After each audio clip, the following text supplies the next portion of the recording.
Namaskaram girls. In the previous classes we have learned the infrastructure, isn't it? The infrastructural development means the supporting facilities. In that we have learned two types of infrastructure. One is economic infrastructure, the another one is social infrastructure. Of these economics infrastructure, we learned the transport and energy. In the transport, we learned the four types of transport, that is roadways, railways, waterways and airways. Altogether, 13 lakh kilometers or roadways are there, 63,000 kilometers are railways there. Among these, 13,000 kilometers are electrified. And moreover, 90% of the seaborne trade is supported by the waterways also we have learned. And the domestic airlines is taken care by the Indian Airlines. The international airline services are taken care by the Air India Airlines.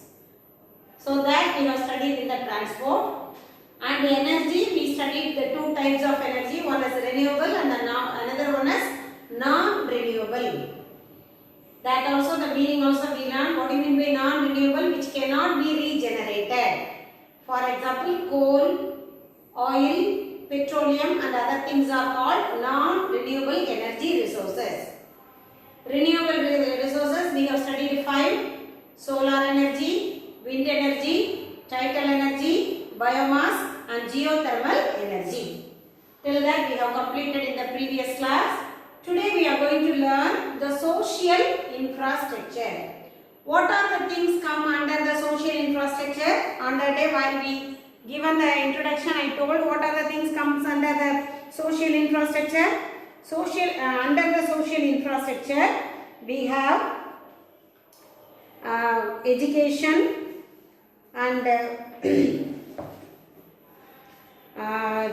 research, training and research, health, housing and civic amenities we have studied.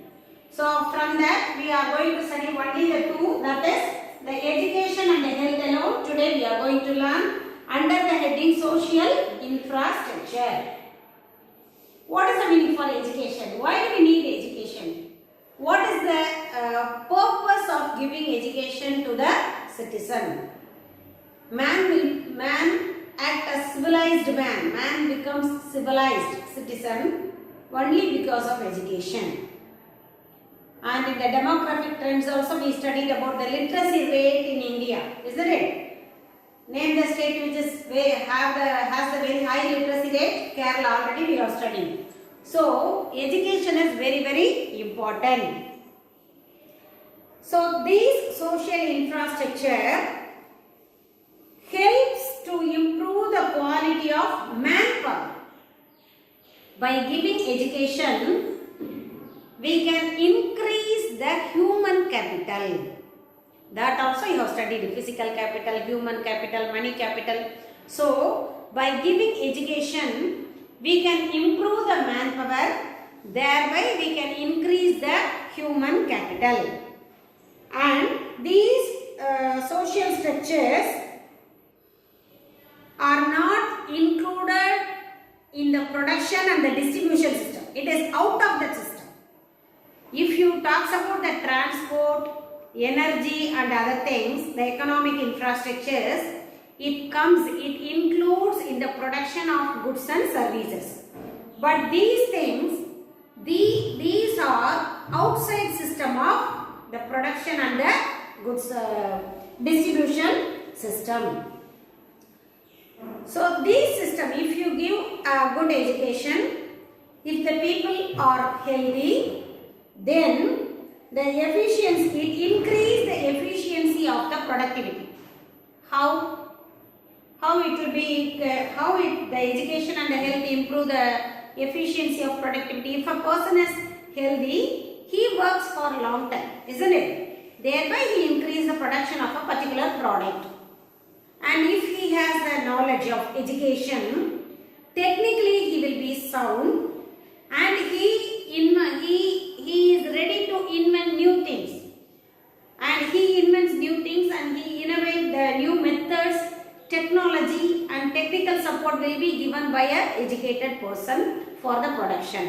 So, by education and health, we can improve or we can increase the efficiency of the productivity. And then schools, colleges, everything you know about that. And do you know the low productivity of Indian workers is the lack of development of social infrastructure. What they mean the social infrastructure? They mean only education and health. India is lacking in the development only because of the lackness of the social infrastructure. There is no proper education is given. The maintenance of health and hygiene is not proper in India. So that only India is lacking in development. And then we are going to study about the education. If you study the education in India, the importing of education is starts from the Gurukul system. You already know, isn't it? So many epics you studied about Gurukul. What do you mean by Gurukul? The students, the pupil, they reach the Gurus. They learn from the Gurus.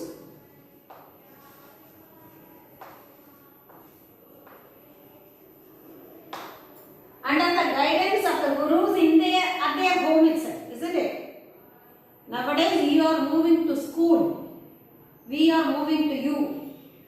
But in those days, the young kids, they move to Guru's house and they do all the activities and they do all the services to the Gurus to learn the things which from the Gurus. So that is Gurukul system. So India is, in olden days, in ancient times, it adopted the system of Gurukul. And then it was developed, isn't it? Nowadays we are not following the Gurukul system. Instead, we construct a building which is called a school, and you people are coming here and we are also coming here. We are learning together in a particular place called a school. So now the system has been developed. The education system has been developed. And who formulates the Indian education system? It is formulated by the MHRD, that means Ministry of Human Research and Development. They are only responsible for the education system in India. On the basis, on the guidance of MHRD, the Indian government and also the state government, they are following the system, education system. And they are also undertaking some education programs. If we studied about the education system in India, till 1976, state government is responsible for the education. Only the state government is responsible for education until 1976. Then it has changed. Now both central and the state government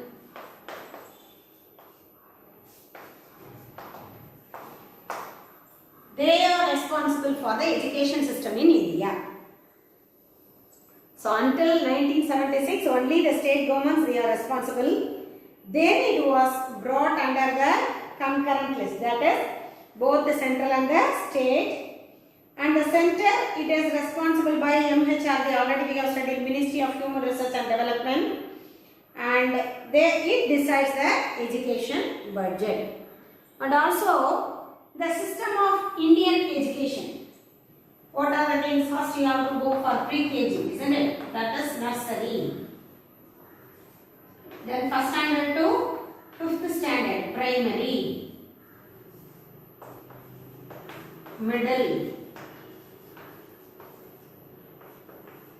secondary or higher secondary, and then higher secondary, graduation, post graduation, isn't it? This is the system.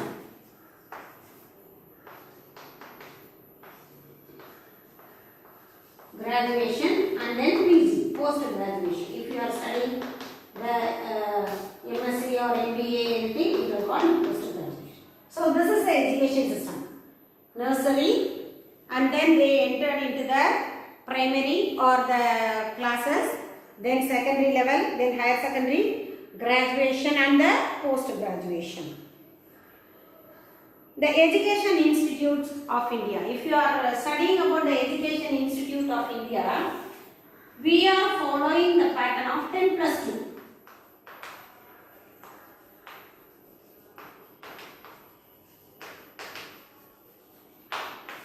That means up to 10 standard, secondary level, then 10 plus 2 plus 3 pattern. This is up to 10th standard, then plus 1 and plus 2 higher secondary. This is secondary, higher secondary, graduation. So we are following the 10 plus 2 plus 3 pattern. That is up to 10th standard secondary level, then plus 1 and plus 2 is called higher secondary level. Then the 3 years, if you are doing any graduation, it is called 3. So 10 plus graduation level, 10 plus 2 plus 3 pattern we are following in India till today. And the various states, they run as well as private institution also, isn't it? We are also studying under the guidance of the Ramakrishna Tapovanam. It's one of the matriculation syllabus we are following. Though we are following the government syllabus, we consider to be metric schools, isn't it? We are following the government rules, but we are running private under the trust. So, and the same way, there are so many private schools are there. Apart from that, we have government schools. Government schools, they followed the government rules and regulations, the government syllabuses. Whatever the government implies the rules, they have to adopt that. But on the other hand, we follow the syllabus given by the government, but the question paper and the result is we can decide by our own. So there is a difference between the government and the private. And the same way, like schools, we have colleges also. Some colleges comes under the government and some colleges, government universities, colleges come under the universities like MK University and Chennai University. Those are all under the control of UGC. That means Universities Grant Commission. How we are following the Tamil Nadu Education Palli Kalvi Thurai Solrala, Tamil Nadu Education Department is there. We adopted the rules given by the Tamil Nadu Education Board. The same way, the universities, they comes under the University Grant Commission. But some universities are, they are also like us, they are also acting as a private universities. Those universities are called deemed to be university.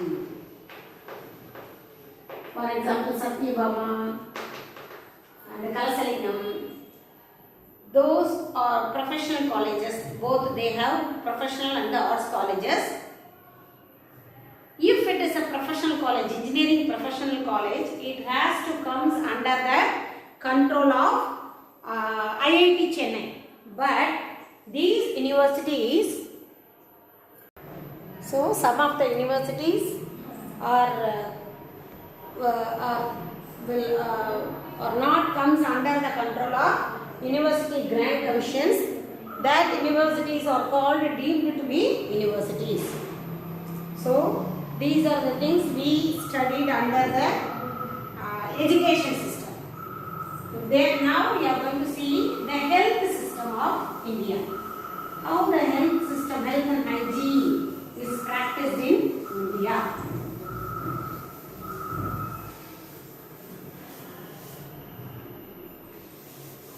So, comparatively, India is very poor in health and hygiene. According to the economist idea, health in India is the responsibility of state government.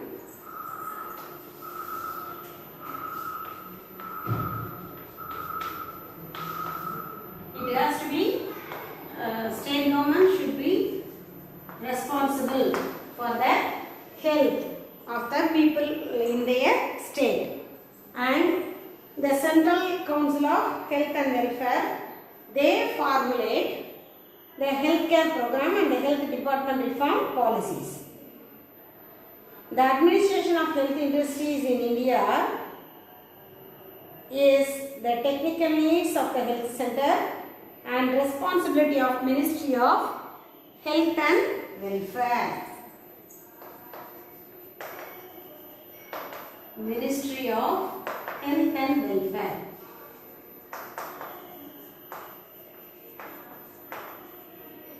And you all know that we have different forms of health programs or medicine items in India, isn't it? Health in India has many forms, isn't it? We are following, usually if you meet an MBBS doctor for your illness, it is called allopathy. And if you are going for the medicines of powder form and the Vedium and the Marilam Pona Siddha, Ayurvedic, oil format Ayurvedic. And if you are getting the tablets in sweet balls, small balls, it is homeopathy. So we have different forms in health programs. That is Ayurvedic and Unani, Glanic, homeopathy, allopathy and yoga. So many things are there, isn't it? We have different allopathy, homeopathy, Ayurveda, Siddha.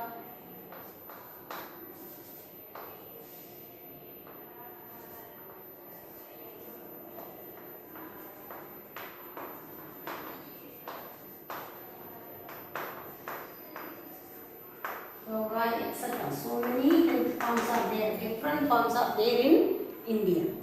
So they are following the different forms, and each form of curing illness is different format, isn't it? If you go for allopathy, they will give you pills. They will give you the pills, tablets, injections, and other things. If you go for Ayurveda or Siddha, they will give you the powder format. They have to ask you to mix with the water or milk or something else, and you have to take. So the different forms we have, the treatment system is in different, the practice of the medicine, healthcare system is in different patterns, isn't it? So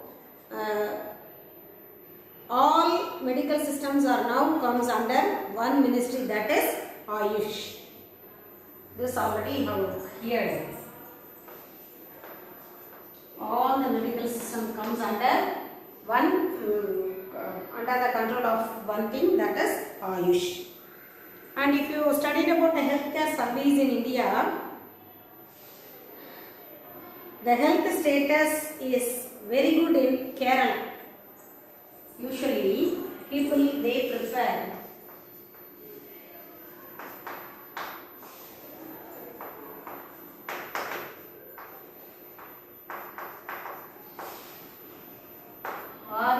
Ayurveda.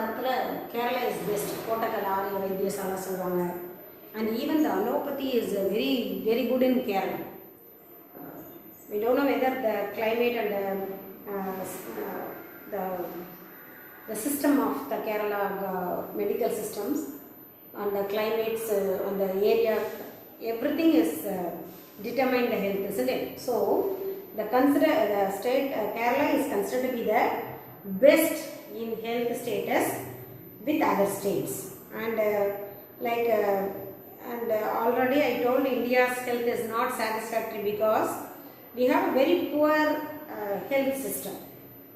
Even compared to Sri Lanka, India has a very poor health system.